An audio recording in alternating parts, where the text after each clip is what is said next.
આજે આપણે બનાવશું દૂધીનો હલવો, જેમાં કોઈ પણ જાતનો કલર નથી નાખ્યો, ઓછા દૂધમાં, ઓછા ઘીમાં અને સરસ એવો આપણે દૂધીનો હલવો બનાવશું. ચાલો આપણે બનાવીએ દૂધીનો હલવો. હવે આજે બનાવીશું દૂધીનો હલવો. દૂધીનો હલવો બનાવવા માટે થઈને આપણે આ એક દૂધી લીધી છે, જેને સારી રીતના ધોઈ નાખી છે અને હવે આપણે એની છાલ ઉતારશું.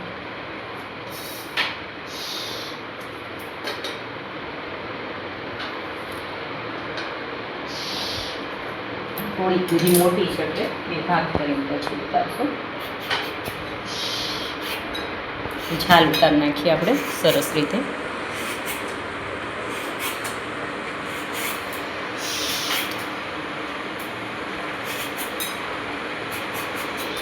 આપણે હવે આ દૂધીની છાલ પાડી લીધી છે. હવે આને ખમણી લેશું.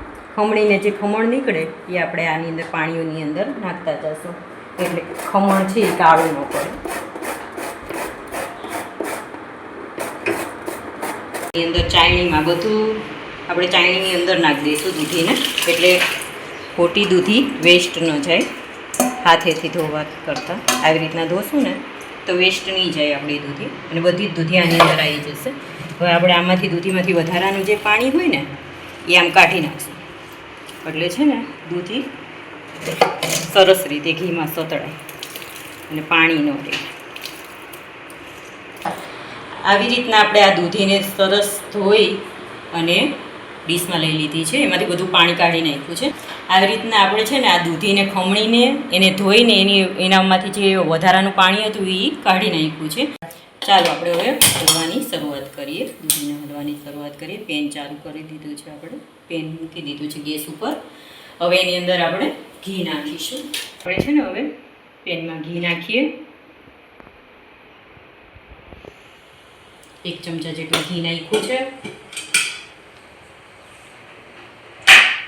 હવે સેજ ઘી ઓગળે પછી આપણે આ દૂધીનું ખમણ એની અંદર એડ કરશું. હવે ઘી છે એ સરસ રીતે ઓગળી ગયું છે. હવે આપણે એની અંદર દૂધી એડ કરશું. હવે આપણે આની અંદર કાંઈ અત્યારે એડ નથી કરવાનું, અને સરસ રીતે ઘીની અંદર સાતળવાનું છે. જ્યાં સુધી એનું પાણી છે આની અંદર હોય એ વળી ન જાય દૂધીની અંદર, ત્યાં સુધી આને આપણે સાતળશું. મીડિયમ આંચ ઉપર કરવાનું છે, બહુ ફાસ્ટ ગેસે નથી કરવાનું, નકર દૂધી સરખી સતળાશે નહીં અને થોડી કાચી રહી જશે. અને આપણે ઘીમાં જ વ્યવસ્થિત પકાવી નાખવાની છે.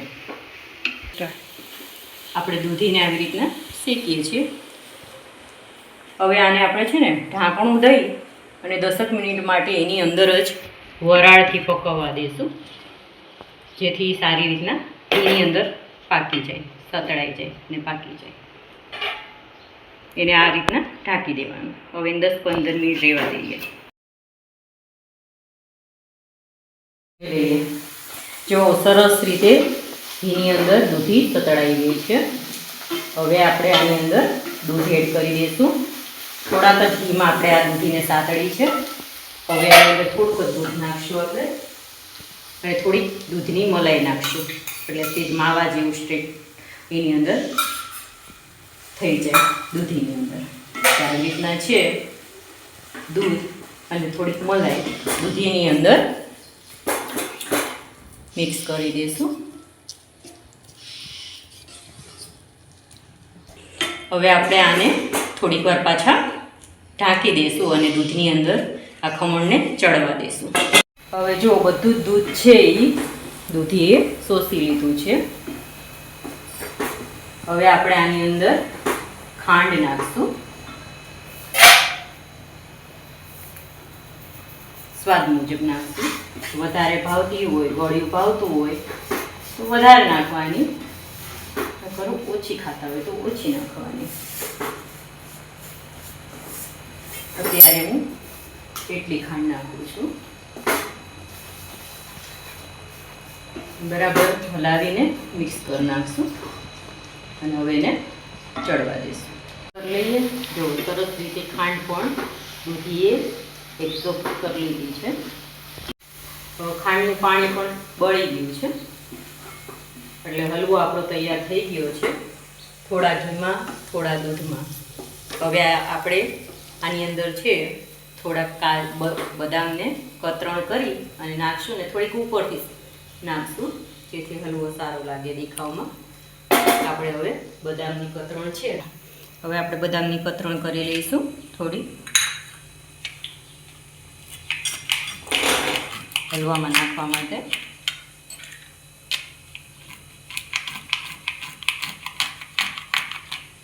હવે આપણો હલવો તૈયાર છે. એની ઉપર થોડીક આપણે બદામની કતરણ ઉતરાવી દઈશું.